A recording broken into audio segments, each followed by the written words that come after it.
Hello and welcome to this week's episode of Higher or Lower, brought to you by oddschecker, Sporty Index and SpreadX. This is the show where we look ahead to the weekend's football fixtures, mainly in the Premier League, and we look at the spread betting markets from Sporty Index and SpreadX and say if we think the eventual result will be higher or lower than the midpoint. I'm your host, George Ellick, and I'd like to wish a very, very Merry Christmas. Can you still say that? Yeah. Just a Happy New Year. Happy New Year. To Dan Worth. Happy New Year to you too, mate. And Sam Tighe. Happy New Year's again. How are you? I'm good, yeah. Have you ever dyed your beard and done Father Christmas? No, but I've not had a beard for very long. Okay. And I only have an 11-month-old, so Christmas isn't quite alive to that extent in my household. Next year. Maybe next year. Might be kind of just a bit early, but possibly perfect. Maybe 2027. Maybe you won't have a beard next year. Maybe I won't do it. Or this year, actually. It's now this year. How was your Christmas and New Year, Dan? Yeah, fine. Nothing. Reading fly were good. Yeah, well, Oxford and Reading, 3 wins in a row over the Christmas period. The Thames Valley Royals. Oh, no, that's not. No. Yes, great. Yeah, we are back for our first show of 2025. Very excited to be here. Jack, Wright, sadly can't make it, but we have a very able replacement in Sam instead. Let's kick off with the early kickoff on Saturday. Tottenham hosting Newcastle. Two teams enduring a very, very different run of form right now. Newcastle, hottest property, arguably in the Premier League right now. Tottenham and Ange Postecoglou going through what looks like it could be the start of quite a messy divorce, possibly. Total goals is the market here with SpreadX. 3.7 is the midpoint, so higher. You're looking for 4 goals or more. Lower would be 3 or fewer. 3, 2, 1. I mean, it's just impossible not to, isn't it? Yeah, pretty much. I think I really tried not to. When Spurs are involved, I'm pretty comfortable taking anything 4+. Yeah. Now, it's just the way it is. 2 reasons for that. One is their entire free scoring attack is basically fit and available. And, okay, we have a lot of doubts about a lot of what Spurs do right now, but they can always score goals. Even when they're conceding 6, they score 3 in return. And the other part of this, of course, is almost their entire defence is currently injured. No Vicario, no Udogie, no Van der Ven, still no Romero, and Bentancur is suspended. So it's just Porro. That's it. It's Porro and some of the other lads. You know, and of course, and they were talking about Yves Bissouma and Matissar. Like they're not terrible players at all, but you're going into this game with one of your kind of like fixed back first choice 6 players against a Newcastle team who have been pretty flawless recently. Although I will say, Martin Dubravka's clean sheet streak is surely coming to an end at some point, and it is probably in this game. Yeah. Helped by the fact that Fabian Schär is suspended too. So sometimes you find these games where there's a lot of injuries and absences and suspensions, and it breaks things up and it becomes really gritty. Sometimes it goes the other way. I'm tempted to say that it creates goals for us. Yeah, I would agree. I mean, I think it's very hard for me to see a world where Newcastle don't really enjoy playing against a Spurs team. You know, they've got loads of attackers in banging form. Isak obviously being the key goal scorer, and Spurs just look completely devoid of confidence, as you say, massive injury issues in terms of the actual personnel they've got to select. I think it'll get pretty nasty. But even in games where Spurs are really struggling from a defensive standpoint, they're still scoring goals against teams who are pretty good defensively. Like you look at Liverpool, they put 3 past them, albeit when the game is over. Against Chelsea, where they put themselves in a pretty dominant position early on before conceding and losing the game. So even though Newcastle's defensive record is pretty good, the way that Spurs games seem to go is because they're so open, almost the good defensive record of these teams who normally are very resolute kind of goes out the window because Spurs leave so much space to attack into. You can't really be solid and pragmatic and sit off them. So yeah, I was very keen to take this on because it is such a high line, but I just find it impossible not to think that 4 or more is more likely than 3 or fewer. Yeah, I agree. I was a little bit surprised with you though. Yeah. I thought more than 3. That's territory for you to go lower, but well, you got to play. He did say he tried very hard. Yeah. You got to play the ball. Yeah, you do. But I'm happy to have you on side. What does that even mean? I'm backing you up. I know. Yeah, you do. We're a little higher. Yeah. Of course, just play the ball. Don't play the man. Don't play the man. No, especially in this game. That's very important. Yeah. The only thing I have additional to what you guys have said, Spurs games at home this season, average goals 4.4. Yeah. Which is more than this line. So there we go. There you go. But it's obviously that's loads, isn't it? Yeah. 4.4 is incredible. And Also, quite a few goals in their away games, but that one stood out, and they're obviously at home here. There's also been loads of goals in the recent meetings between these two sides, so I don't really see any reason why this game would be any different. Thing is, if Spurs were away here, right, then there's a chance they could just sink. Yeah. Like fully sink, like just lose 2-0, right? And Newcastle do what they do at St James. Because it's... Away, yeah. it's not they will not be out of this game at any point, even if they're 3 down. So, like, they'll always find a way to come back into it and score goals, even when they probably shouldn't. Yes. And the good thing is, regardless of game state, Spurs don't change, which is kind of crucial as to why their games are so high scoring. Next up is the afternoon game, the 5:30 kickoff. Brighton hosting Arsenal. Again, SpreadX we're looking at the first match goal market here, so the time in which the first goal is scored within the game. 32 to sell, 35 to buy with SpreadX. So the midpoint is 33.5, meaning that a lower here means you want a goal in the first 33 minutes. Higher means you think it'll be 0-0 after 33 minutes. 3, 2, 1. Oh! What the heck? I know, yeah. Yeah. What's going on? I'm not sure, to be honest. When I was looking at it... You're not sure? Amazing. Well, I mean, I'm not sure why I feel higher other than the numbers that I'm looking at. Like, I'm not sure why this line is this line. I know it's around... Like, it's but this is 31, right? Yeah, so it's a pretty standard line where unless the goal line is really high in the game, it's probably going to be around the same area. Yeah, but usually when we're doing this market, it'll be around 31, and I'll say, the average time of X scoring is around 31. Yeah. None of the averages for these two... Okay, right, they are around before you pick holes and pay up. Well, it's like 34. 34? Time of Arsenal first goal this season is 34. I mean... That's quite close. There's a 0.5 difference. You got to play the ball. No, but time of first Brighton goal conceded is the key one for me here, and it's in the second half. So I think it's 46. By the way. So I would say that, yes, that might be true, but in terms of the calibre of opposition that Brighton are facing here means that there's no reason why it should align with the average. Where Arsenal have to be one of the either first, second, or third best attacking team in the league. Well, though, I mean, maybe not from open play, but if you can include set pieces in that, you can include set pieces because it happened, and it will. They will happen. They will happen.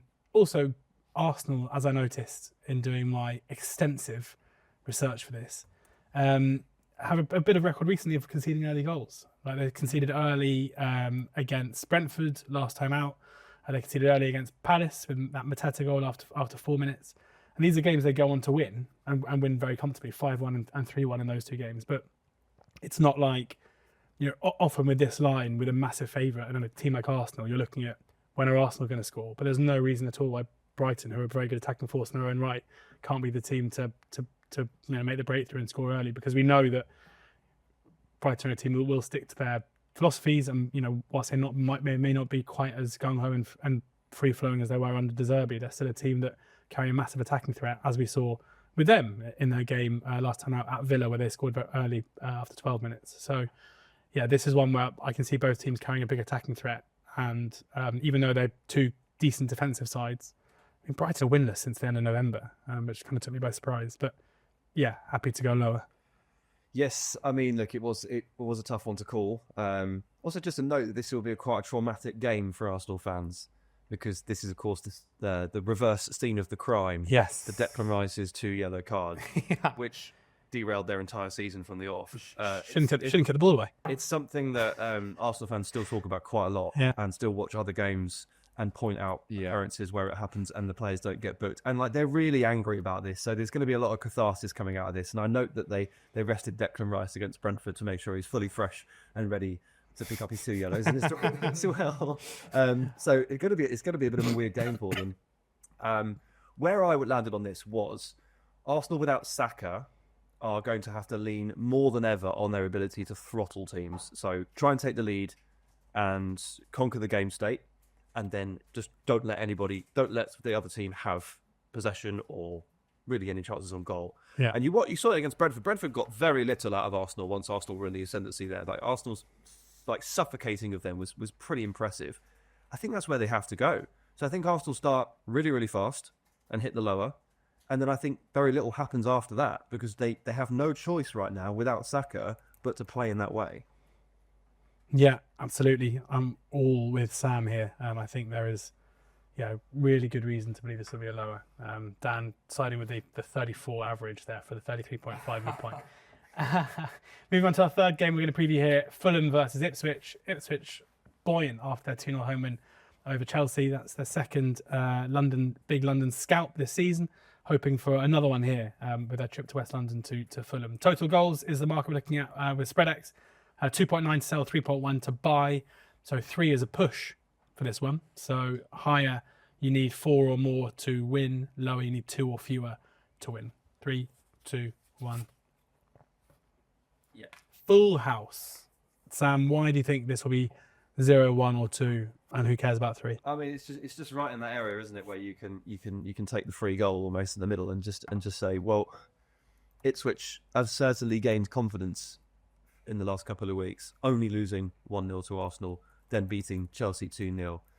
They probably believe more than ever that their kind of reactive spoiler game that they have to play as a newly promoted team is going to work. But it doesn't necessarily lead to goals, even against these teams. So Fulham, I know Fulham have obviously been pulling up a few trees in the league this season, but they're the ultimate big team spoiler. They're so good at playing against Liverpool and Arsenal and Chelsea. The last time I watched them try to break down a team at home, like Ipswich, with all the ball, was Southampton. It was the worst game I've seen in years, and it was 0-0. Now, maybe I'm just too scarred by that. However, they're going to put the ball in Fulham's court here, and I don't think we get to 4. I can't see it. I don't think we get to 3. Nice. Fingers crossed. Well, maybe that's exactly what you need. Yeah, 0 would be good. Is that, yeah? Yeah, I mean, I don't see why we couldn't get a 0-0. But mainly, I'm kind of agreeing with what Sam says, to be honest. It's way more likely we see none, 1, 2, and 3 if we really need to, just take a handshake and leave with no loss. That's fine. Neither of these teams have scored freely this season. Obviously, you don't really expect Ipswich to, being the promoted side. But only Everton and Southampton have scored fewer goals than them. And although Fulham have been decent, they've also not really scored loads of goals. They're around mid-table for goals scored with 28. So, yeah, I don't think either of these teams scream goals. And when they're matched up, I think it'll be pretty tight and just low scoring. Yeah, I think if this had been 0.1 lower and 3 was onside, I probably would have gone higher. Just having 3 as a push, 4 is quite a lot of goals. I think Ipswich come into this having kept a clean sheet against Chelsea. They've had their defensive issues on the road quite a lot this season. They conceded 4 against Brentford, 4 against West Ham, 4 against City. But recently they've been much better than that, even going to Arsenal only conceding once relatively early. They've conceded 1 goal in each of their last 4 games. So I think Kieran McKenna his side are improving as the season goes on from both an attacking standpoint and defensively. And yeah, it doesn't really feel like a game that will kind of catch fire and suddenly be really end to end. So I'm in agreement with you guys that it doesn't scream goals. It's quite an awkward line because of that midpoint. Cheers to the Quizmaster. But yeah, happy to kind of just about side with lower, although I probably wouldn't be betting this with my own hard earned. I find it a bit of an odd line, actually. Just sometimes I can see where they're going with it. Sometimes I'm like, okay, it does look like the kind of line that you would draw up for a team in 8th versus a team in 18th. Yeah. But that's Fulham and Ipswich, not 8th. Versus 18th, so I mean. Yeah, for sure. Right. On to one of the most intriguing games of the weekend, where you've got a team challenging for the title, massive title favourites, top of the table, and a team who are threatened with relegation.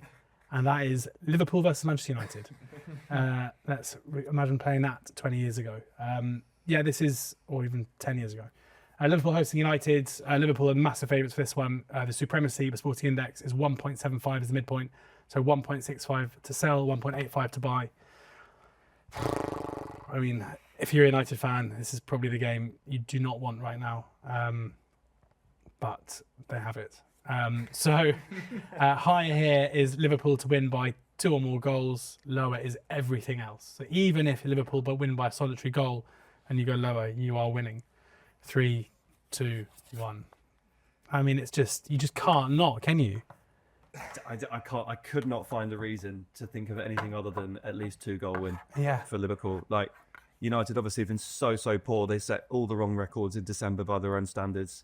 And they've lost 5 of their last 6 Premier League games, 4 of which have been by 2 or more goals. And the one win was against one of the other worst teams in the league in Manchester City. So True. And Liverpool have won 4 of the last 6 in the Premier League, and all 4 of those by 2 or more goals. Liverpool are at home. They are the best team in the league. United, they're not actually really in the relegation battle. It's a lovely catchy headline, but they've been absolutely shocking. And do you not think they are? Well, no, I think that this conversation is only happening because Ruben Amorim actually was silly enough to mention the word. Yeah. And so once he says it, it gives us all license to talk about it. But they don't look like they're in it right now. My dad always told me that there's a team at Christmas that nosedives towards 18th and gets relegated. I never for one second thought that might be Manchester United. But maybe my dad is always right, and this is the scenario. So just look at the oddschecker relegation market. The shortest price they are is 14-1 for relegation. The biggest price they are, this is a great advert for everyone involved in the show. It really is. Top price, Spread X and Sports Index in the market. There you go. There, 40. 40-1. So It was 300 to 1, I think, on Christmas Eve. yeah, So what's that? 2 games yeah. since? I mean, Tough week. I let's be clear, they're probably not going to get relegated, right? And 40-1, it's like a 2.5% chance they do. But 2.5% chance it happen. It's not like that. It's not against. I don't know. I don't think they're going to go down, but they are at the moment, I would say, as poor as basically any team. And you get also I was about to say you get rid of like the names, but the names aren't even very good. Like you look at the team in terms of individual quality, it's so poor. There are players there who used to be good, but you look at like Casemiro, and guys who are just against Newcastle's energizer midfield was very interesting. It's I think they are just really bad, and crucially Liverpool. If you look at like the recent history of Manchester United, where their 2 biggest rivals in the Premier League are Manchester City and Liverpool in terms of like the games that matter most to their fan base and the history and everything else to do with it, and they've genuinely performed like weirdly well against City. Like even in periods where they were so poor and so far off City, like Ollie's record against them is very good. Beat them in the FA Cup final last year, beat them 2 weeks ago, even when they were down on their haunches. Like their record against City is good. Their record against Liverpool is so poor, and Liverpool seem to absolutely love nothing more than obliterating United. And this is another occasion where they will go into this game knowing they are up against a wounded animal, and they'll be absolutely licking their lips to stick the knife in. And there's no, for me, therefore, like often in like derby games or high pressure games, rivalries, I think the gap between 2 teams gets like crushed because it's a leveler. Whereas with Liverpool United, I think it's the opposite, where they just will want to toy with them and will want to absolutely, there'll be no risk of them sitting back on their lead and not trying to get past the line. So yeah, I'm bullish that this will be over. I'll be surprised if it wasn't. Get George here. 2 markets here where he's really gone high on the goals. Oh, I know. And on the margins. He's entering 2025 with a couple of resolutions under his. I haven't slept for 2 weeks, so that's it. The final game we're going to preview is Wolves against Nottingham Forest, the Nuno Derby, as we can call it. Thank you. Total goal minutes is the mark we're looking at here. So the total cumulative minutes that goals are scored within the game. 144 is the midpoint of the Sporting Index. So lower, you're looking for fewer goals and early goals. Higher, you're looking for late goals and plenty of them too. 3, 2, 1. Oh, again. There we go. Dan, the magic man. Just for full context for viewers, this line has actually come down a fair bit since this. I will play this line because that's what we've all prepared, but Play the ball. it's now 132, 142. So Wow, okay. is even lower. I'd still go lower. Yeah, I think I would too. Forest are weird. Yes. Very weird. Very good. Very good. But goals, they're not really scoring loads and they're not conceding loads. They've kept a clean sheet in their last 3 Premier League games. And this line doesn't land that much when these teams face each other. It's landed once in the last 6. And when they met earlier in the season, made up 22. So that would be pretty lovely. Yeah. Wolves have been scoring a few goals lately, but they are the league's biggest XG overperformers with +9. So you have to think in the back half of this season, that's probably going to come down a bit. Maybe they won't be scoring mad goals with very low XG. No Mateus Cunha to help out with a 0.0 7 XG goals every other week. Yeah, Yeah. exactly. Genius player, but not there. Suspended. Yeah, you got it. So I think everything's pointing to lower. Obviously, the fact that the market's come down is definitely pointing towards lower. So I feel like we're on the right side. That's probably off the back of the Cunha suspension. Yeah. Like, that's probably the point that moved that. So Yeah, I mean, I found this really tough to call.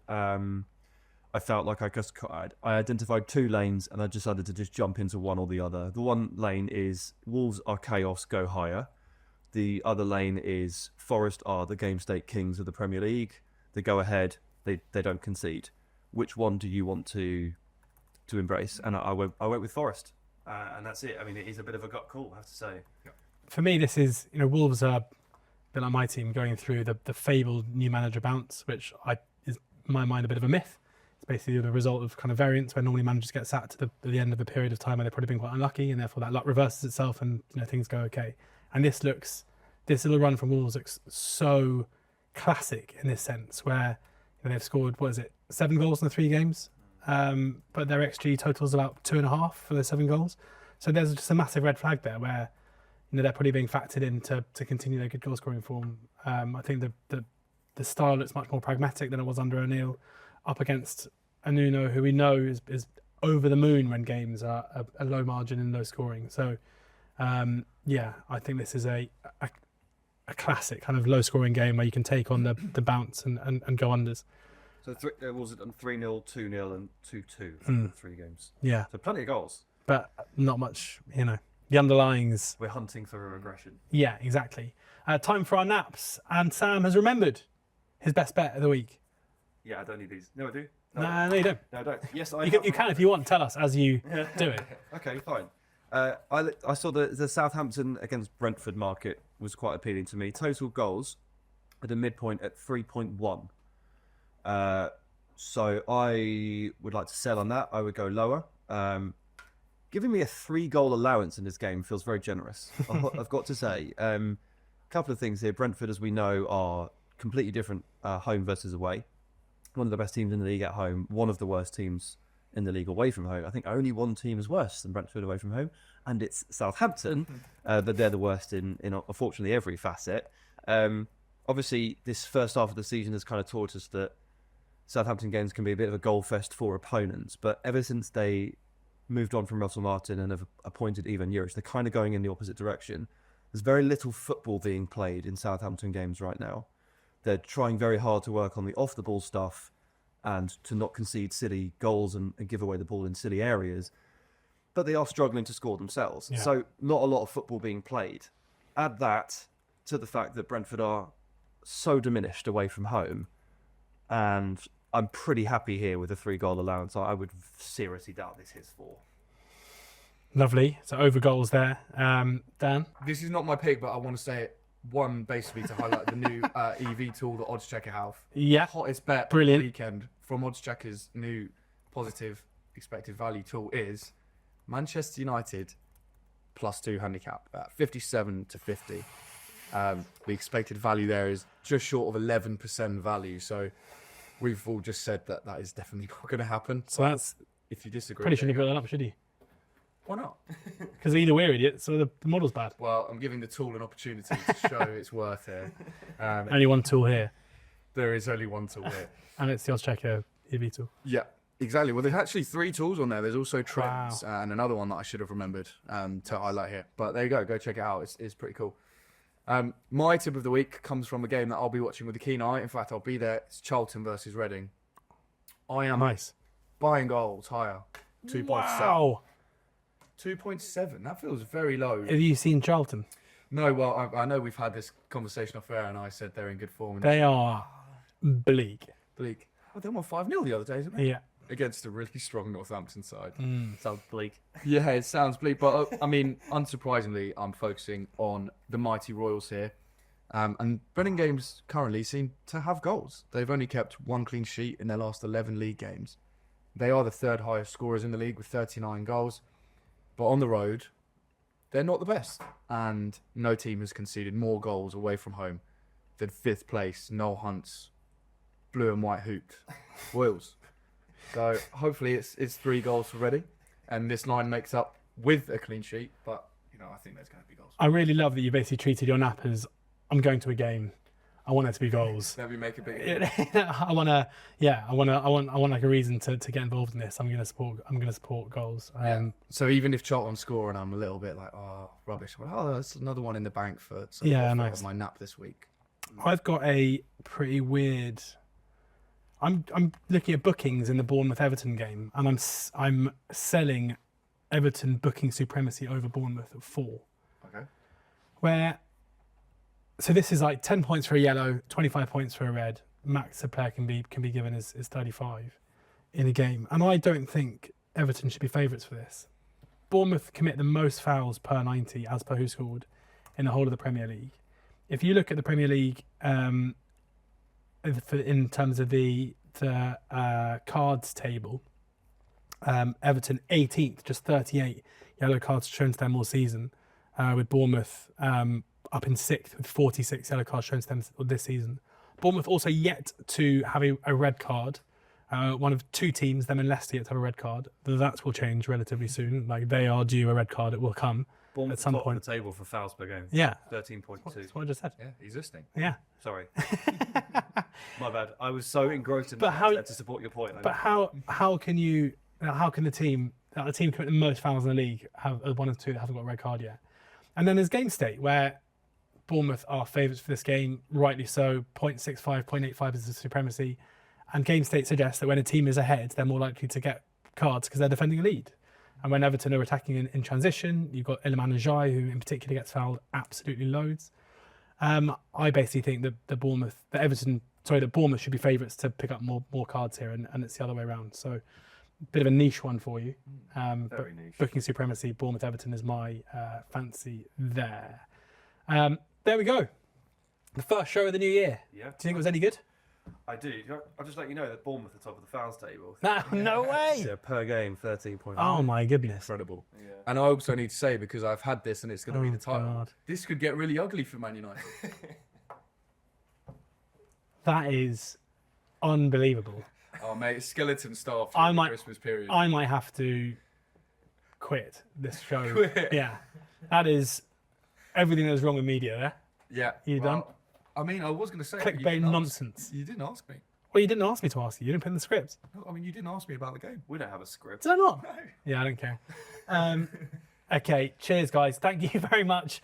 If you haven't got a Spread Extra Sporting Index account, you can use the link in the show description. Sign up for an account there. There is a new customer offer. T's and C's to apply. And do remember that losses can exceed your initial deposit when it comes to spread betting. Check out oddschecker for all of your fixed odds betting needs and who scored, have the stats. Have they got most fouls committed per 90 in the Premier League? On a team basis? Yeah. Yes. Who is it? It's Bournemouth. Oh, there we go. Thank you to Sam. Thank you to Dan for their input this week. Thank you guys for watching. Enjoy the football this weekend. Apparently it's the weekend. I have no idea what day of the week it is at all. But apparently it's Saturday when the football starts. So enjoy that. We'll see you again next week. And please do ensure that you're gambling responsibly.